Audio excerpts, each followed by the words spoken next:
Suspense.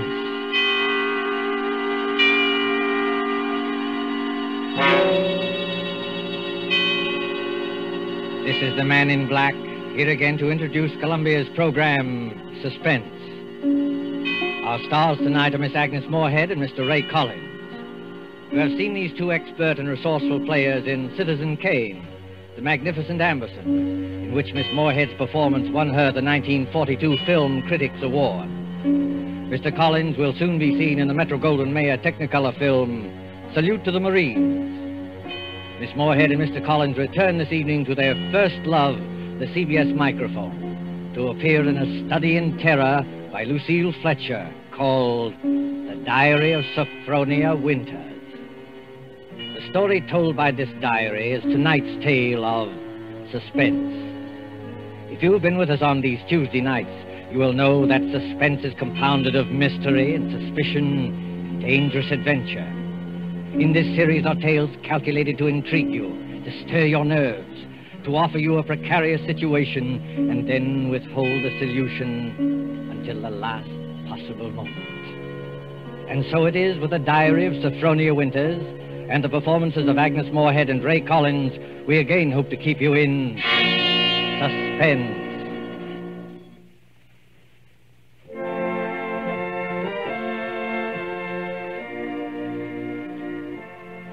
February 1st, St. Petersburg, Florida. I, Sophronia Winters, have hereby begun this diary because on this date I feel for the first time that I've begun to live. Diaries are no good unless one has thrilling experiences. For 40 years, I've never had what could really be called a thrilling experience. But Papa's death has changed everything. Here I am in beautiful St. Petersburg with everything to start life anew, money in my purse, 2 suitcases full of new clothes, and a gorgeous new permanent wave. And Florida is really the land of romance. It doesn't matter whether you're 17 or 70. There are parties and dances and bingo games and flirtations for all. My landlady, in fact, tells me that people often become engaged and even married to perfect strangers overnight. I'm still shy, of course, but just the same, it's such fun and so thrilling to think one's fate may be just around the corner.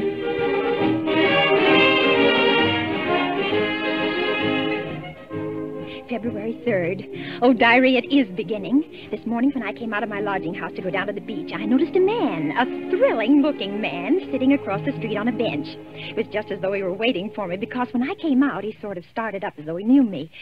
Of course, I didn't speak first, but I knew the minute I started down the street that he was following me. Well, I got to the beach and sat down with my magazines, and suddenly there he was, strolling toward me with a broad smile. Well, sitting out here all by your lonesome? Oh, yes, I am. Didn't I see you last night over at the Starfish Tea Room? The Starfish Tea Room? Mm-hmm. Oh, yes, I was there yesterday. But it was so crowded, I'm afraid I don't recall. Mighty nice cuisine they've got over there. Mind if I sit down beside you? Oh, not at all. Oh, just a minute. Sit on this magazine. The beach is so sandy. Oh, sand doesn't bother me. I'm from Maine, you know. We get plenty of sand up there. Do you? You've been down here at St. Pete long? Oh, just 3 days. 3 days? That's a long time. It's a wonder I didn't spot you before. Oh, Mr. Johnson's the name, Hiram Johnson. Oh. I come from Green Harbor, Maine. Run a big hotel up there summers. Well, that's my whole history in a nutshell. My name's Sophronia. Sophronia Winters. Sophronia? Uh-huh. Well, you know, that's quite a coincidence. My sister-in-law's name was Sophronia. Oh? Sophronia Johnson. You ever heard of her? She looked quite a bit like you, too. Sophronia Johnson? No, I'm afraid I haven't. Who was she? Someone very famous? I'm so ignorant about these things. Oh, that's all right. Say, look at that sun, will you? I'd say it was pretty nearly time for lunch. And Diary, darling, he is wonderful. Strong and kind, warm-hearted, so generous. I don't want to be like the other silly women in this town, but Hiram is different. There's something almost poetic about him, something sad and deep. You know, Sophronia, it's kind of mysterious, us finding that 9-point starfish on the beach together. My sister-in-law, Sophronia, used to collect 9-point starfishes. And to think your name's Sophronia, and you find a 9-point starfish with me. Well, it kind of draws us together, eh? Huh? What do you think? completely, as though I'd known him all my life. My landlady says it's foolish, but look at Romeo and Juliet. Weren't they foolish? What's the good of waiting, Sophronia? I've got to be back at the hotel in a week. We may never see each other again. Oh, Hiram, don't say that. I couldn't bear it. Then let's do it right away. Tomorrow? There's a parson out on Coral Avenue who'll do the job for us. We can take a nice moonlight drive out to the Alligator Farm afterward, have a nice shore dinner, then climb on board the Orange Blossom tomorrow night from Maine. Oh. Just think of Maine. The big dark pine woods, the sand, the bay. The two of us alone together. The two of us alone together.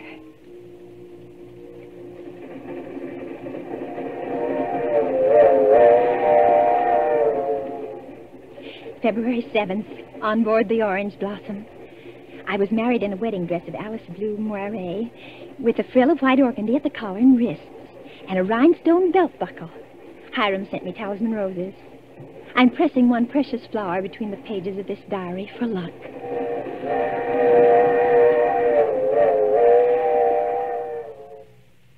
See it beyond this bend in a couple of minutes. Bags heavy? No, not particularly, dearest. Oh, I can't get over that taxi man at the station. Imagine his insolence, saying he couldn't drive us over. Maybe he didn't have any gas. It happens sometimes around here. Well, anyway, I'm glad the weather's so mild. Can you imagine what it would be like in a blizzard? There's the place. Oh, wait a minute. I don't want to look till I put down these bags. Now, where? There. Through those big pine trees. Oh, it is big, isn't it?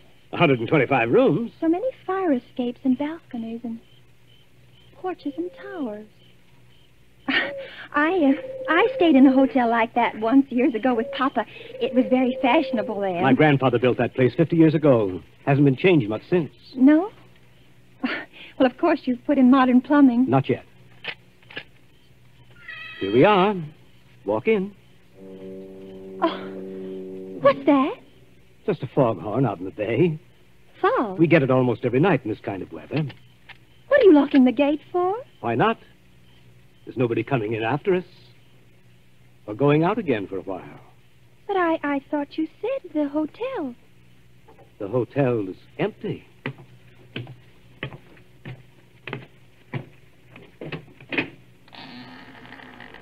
Hiram. What is it now? Hiram, darling, I know it sounds silly, but let's not go in there tonight. Let's wait until morning. Why? Oh, just because it's so dark and empty. There's not a light in the whole place, and no one's expecting us.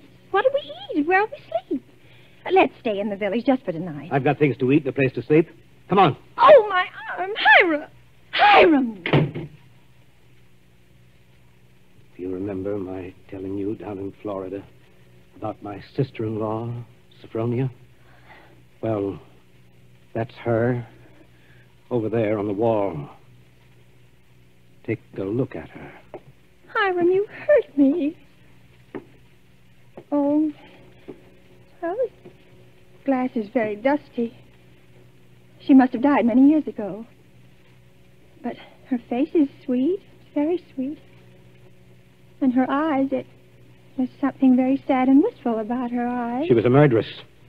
She was hanged in Portland 25 years ago for the murder of my brother Ephraim, here in the lobby of this hotel. She murdered him in cold blood with an axe. That fire axe hanging over there on the wall. Hiram. It was a summer day. There were guests sitting out on the front porch in the rockers. It was just after lunch. My brother Ephraim was sitting at the desk counting his loose change. My mother was crocheting in that old wicker rocking chair. Sophronia came downstairs, humming a hymn. Oh, don't, Hiram. Please don't tell me any more. Why not? Well, it makes me nervous to hear it like this in this big shadowy lobby. And your eyes, Hiram. Your eyes. Hiram, you're acting so strange. Hiram, what's the matter with you, dear? I know it was a terrible tragedy, but it happened 25 years ago. Don't touch me, Sophronia. Don't touch you. Do you remember what I said to you in Florida? What did you say? Well, you said a million sweet and wonderful things to me, Hiram. I said you resembled my dead sister-in-law. Look at her again. Look at her closely. Sophronia. But why? Oh, no, I can't. It's too horrible. I can't look at her face with any pleasure now, knowing she was a murderess. You're afraid to look at it? No, I'm not afraid. Hiram! Hiram, please, my arm. Well, very well. I'll look. Now, stand there quietly. Like that. Take off your glasses. That's all I wanted to see. That's all I wanted to see.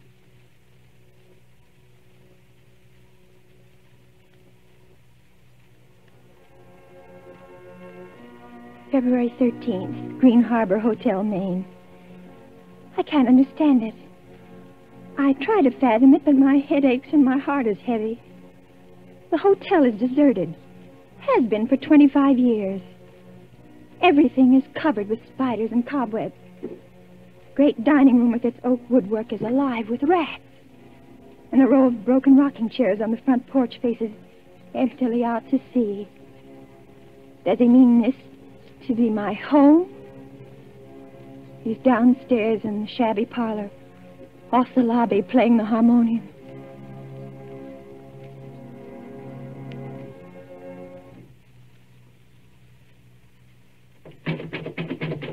Sophronia. Yes? Yes, Hiram? Sleeping? No, dear. Why is your door locked? Come out. I want to show you around the place. It's all right, dear. I've seen it. I've seen just about everything. No, you haven't. You haven't seen the grounds at all. The grounds? But, Hiram, it's after midnight. I want to show you where my sister-in-law, Sophronia, is buried. Well, not tonight, dear. Please, it's so late, and I have a headache. Open the door, Sophronia. I want you to come now. No, I shan't. Oh, go away and let me alone. I won't. I won't. No use carrying on like that. You see, I have pass keys to all the doors.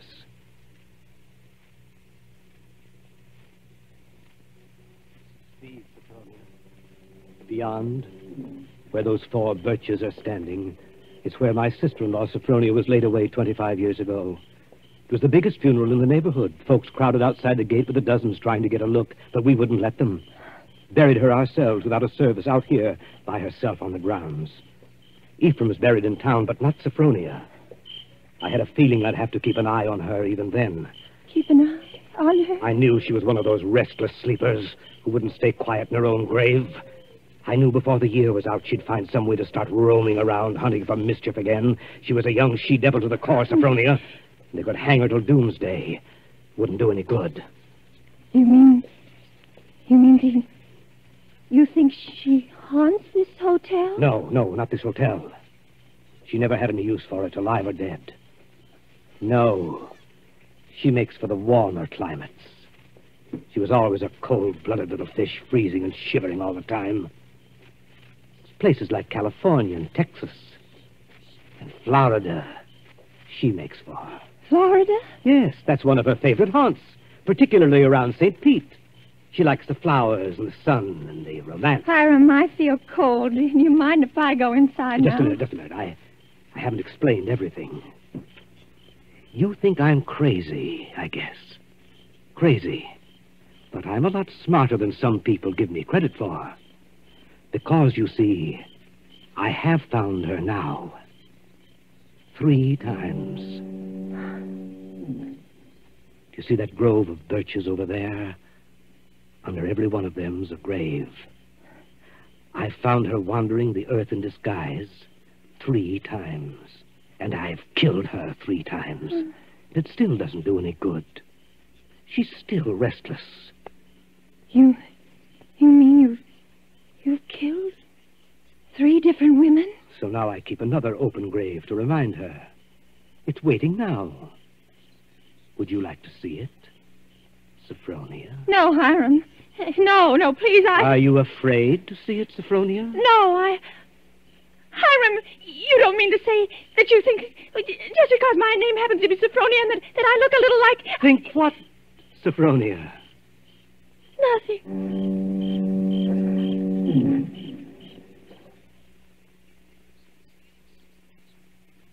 February 14th.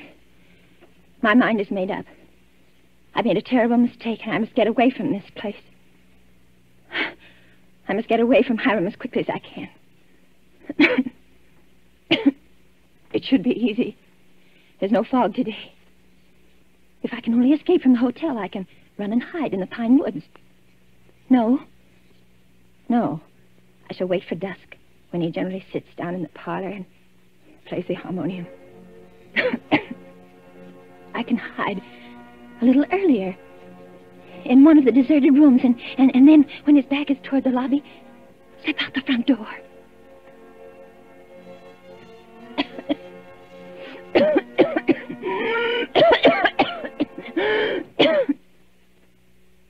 Sophronia? Sophronia? Sophronia! Oh, there you are. What's the matter? Anything wrong? No, Hiram. You didn't want anything outside, did you? Because if you do, you'll have to ask me to get it for you. You see, I always keep the front door locked. Yes, Hiram. Yes, the back door, too. And all the doors leading out into the porches and fire escapes.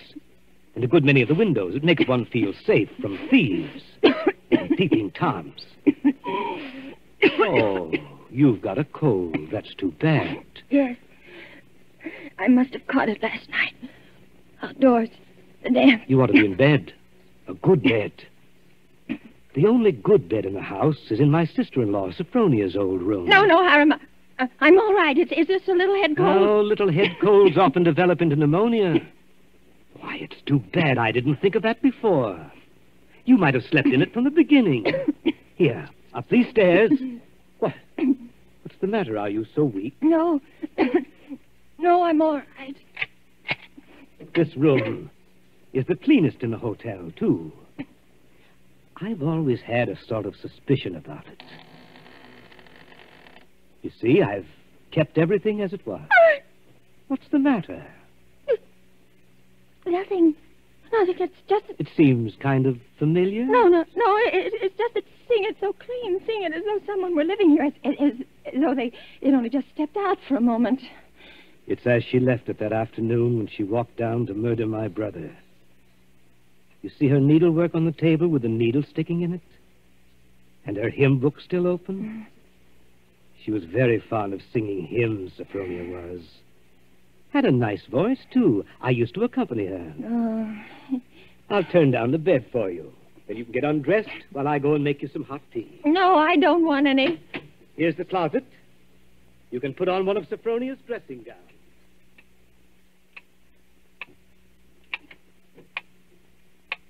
Diary, I'm beside myself. I shall go mad. 2 hours have passed since he locked the door upon me. Night's fallen and I'm alone. Alone in this horrible room with its hideous little mementos of death. I'm sitting here at her little wicker table trying to be calm, trying to write this. Somehow, when one writes about a thing, it doesn't appear so real. My hand is just brushed against her needlework. Her hymn book, where they still lie, waiting. I can bear having them near me no longer. I must get them out of sight. Anywhere. In that closet. A bureau drawer. Ready for your tea? No. Yes, Hiram. Why aren't you in bed? You'll take worse cold, you know. I'll get in bed in a minute. First, Oh. Brushing up on your needlework again? My needlework? You've got it in your hand. Have I? Oh, yes. Yes, so I have. But I wasn't working on it, Hiram. I swear I wasn't. I've never done a stitch of needlework in my whole life. I don't know one embroidery stitch from another. Let me show you. Look, I don't even know how to hold a needle. Get into bed, Sophronia. You're feverish. Before we go on, Hiram, before you go on thinking, we've got to have an understanding. You've got to let me explain. I was born in 1892 in Kalamazoo, Michigan. My name is Sophronia, that's true, but they name lots of people Sophronia. I was named for my grandmother. She had just died. No, you've got to listen to me. I've lived in Kalamazoo all my life. If you'd only just write a letter or send a wire. Well, I've never heard of Green Harbor in my whole life. I never went anywhere. For almost 10 years, I stayed home day in and day out nursing Papa. He had a stroke. I wasn't out of the house. It was the red brick house with the green shutters.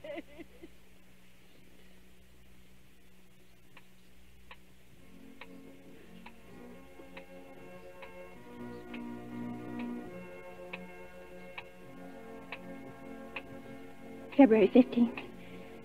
Now I live only from moment to moment, listening to each creak upon the stairs.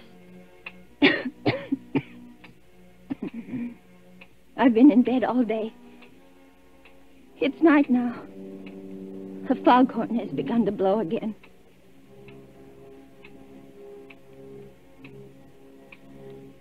February 19th. I woke up early this morning after a wretched night, and the date was burning in letters of fire in my brain. If he's planning to kill me, it'll be today. But the hours have been crawling on. It's almost midnight. Oh, why, if he's going to kill me, doesn't he do it at once? Why does he torture me like this? I'd rather be dead than sit here in this room one moment longer. I can't bear it. If he doesn't come in 5 minutes, I shall force him to come. I shall beat on the door. No. Rather let me sit quiet praying that he doesn't come. Oh, I want to live. I want to live.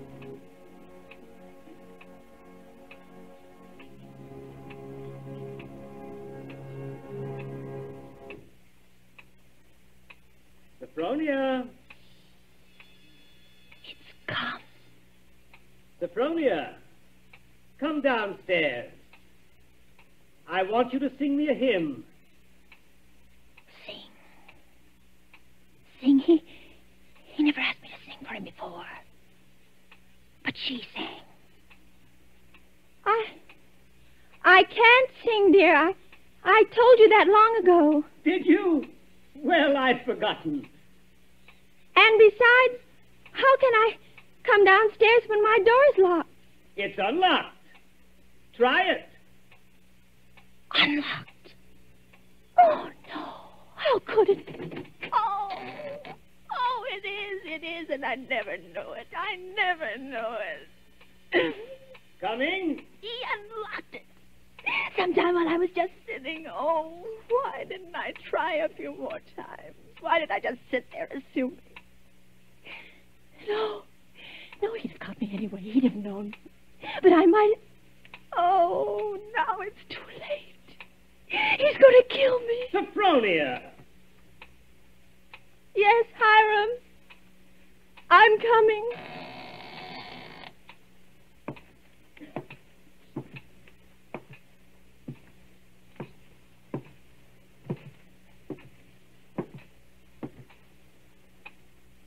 Hiram, where are you? In here. In the parlor. What are you doing there, Hiram? Waiting to hear you sing. You're at the harmonium? Yes. All right. I'll sing. I haven't sung in years, but I might as well. I'll sing for you out here in the hall. My voice will carry better. It always did carry better in the hall, didn't it, Sophronia? So you remember that, too. Of course, you know both the front and back doors are locked. Play a few bars, Hiram, dear, to warm me up. Shall I sing, too, Sophronia? Would you like me to sing along with you? If it pleases you, Hiram. Work, for the night is coming. Work in the morning sun. Work, for the night is coming. When man's work is done. Work while the daylight darkens.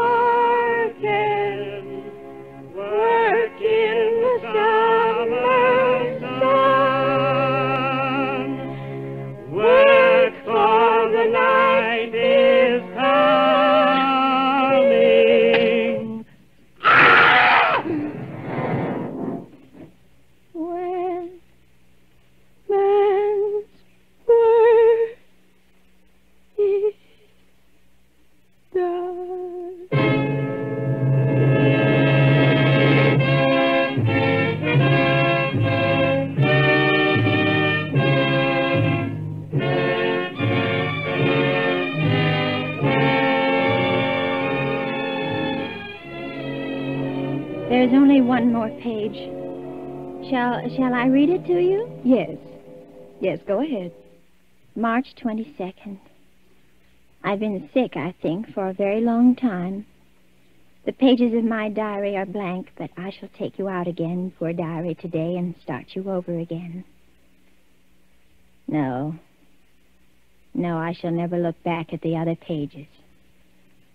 I shall only write on and on about this beautiful place, so that no one reading this diary will ever know that I did it.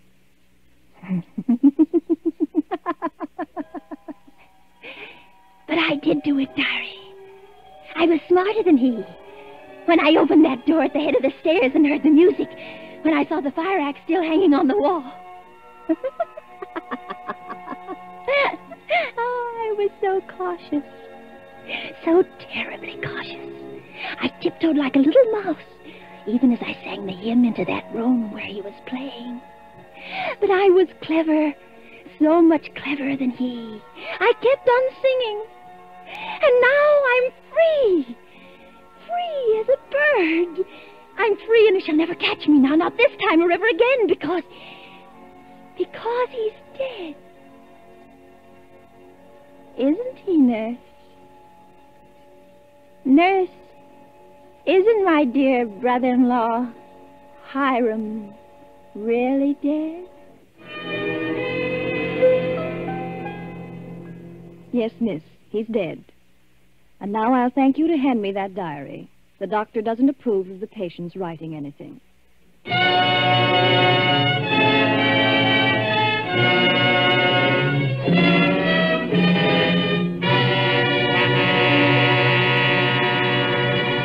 And so closes The Diary of Sophronia Winters, starring Agnes Moorehead and Ray Collins. Tonight's tale of Suspense. This is your narrator, the Man in Black, who conveys to you Columbia's invitation to spend this half hour in suspense with us again next Tuesday, when Richard Dix, Gail Page, and Montague Love star in Death Flies Blind. The producer of these broadcasts is William Spear, who with Ted Bliss, the director, Lud Gluskin, the musical director, Lucian Mohowick, the composer, and Lucille Fletcher, the author, collaborated on tonight's Suspense.